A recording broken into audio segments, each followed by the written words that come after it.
an annual report that may have you thinking twice about your choices in the produce aisle. The Environmental Working Group has released this year's Dirty Dozen and the fruits and vegetables that are most contaminated with pesticides. Spinach tops the list for 2025, followed by strawberries. Kale, collard, and mustard greens come in at number 3. Running through the rest of the list, grapes, peaches, cherries, nectarines, pears, apples, blackberries, blueberries, and potatoes. On the bright side, the EWG also released its Clean 15, listing produce with the lowest levels of pesticide residue.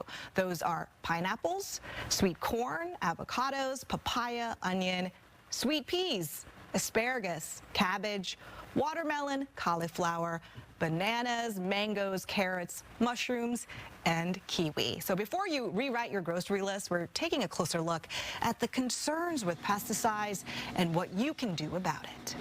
I'm joined by Varun Subramaniam, an associate scientist with the Environmental Working Group. Thank you so much for joining me. For sure. It's wonderful to be here today. So there is so much information out there about the potential health risks from pesticides, but can you cut out the noise and boil down what the biggest concerns are to our health? Sure. So in many cases, long-term study of pesticides' health effects and research on mixtures of pesticides has revealed that the levels of exposure that were previously considered safe were in fact set too high. So this means that our existing legal limits may not be safe enough and don't reflect how we're frequently exposed to pesticides in mixtures rather than in individual doses. Okay, so we've heard over the years to buy organic to cut down on pesticides, but many people can't afford it. You know, organic produce can be expensive. So what is the most effective way to clean off pesticides if you are going to buy from the Dirty Dozen list? You know, that's a great question. And first things first, we want to emphasize it's crucial to eat plenty of fruits and vegetables, whether they're organic or conventional. And that's because the health benefits of fruit and vegetable consumption in general outweigh the risks of pesticide exposure. So that's really important to clarify. We also know that organics are unfortunately not accessible or affordable for a large percentage of consumers. And EWG's Shopper's Guide is designed to help consumers make informed choices given their circumstances. So one option is to specifically look for organic or Clean 15 options in the frozen food aisle, which are often more affordable. What about cleaning at home, though? Because they do sell products on the shelves that say, hey, this will take 80% off the pesticides. Like, are those true, or is there like another way that we can take care of that? Sure, yeah. Rinsing produce, whether conventional or organic, again, with tap water or soaking in baking soda or food-grade vinegar are effective ways to reduce pesticide exposure, though it depends on the pesticide and it is not possible to eliminate every single pesticide. And so what if people are listening to you and saying, you know, we can't get rid of it 100%, so why am I going to go through those extra steps? Do you recommend those extra steps? Yes, that's a great question. Honestly, it's a trade-off between personal choice and ability as it pertains to different folks' circumstances.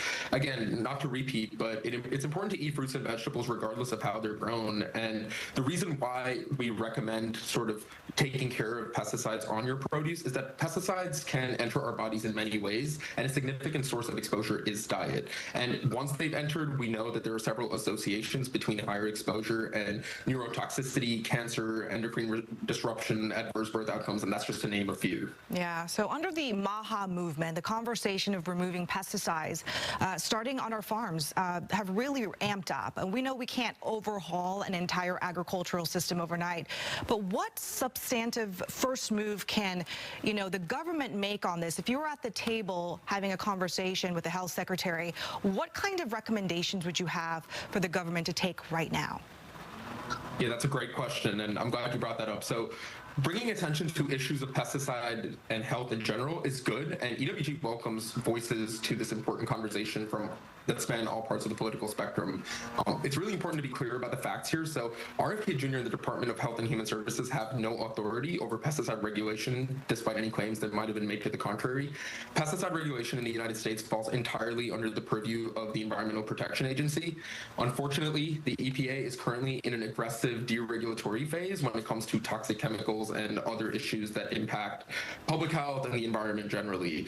Under Administrator Zeldin, the EPA has been actively approving new pesticides, so stronger regulation seems very unlikely, and unfortunately, that's what we need. Right, but I bring up the MAHA movement and the health secretary because even before he was put in that position on the campaign trail, he really talked about pesticide use a lot. So do you believe that him speaking up about that could potentially sway people in the other administration?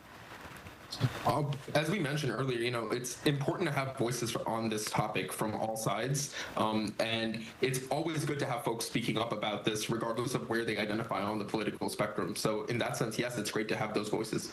All right. Thank you so much for joining us. I appreciate your time. Sure. Thank you so much. Appreciate it.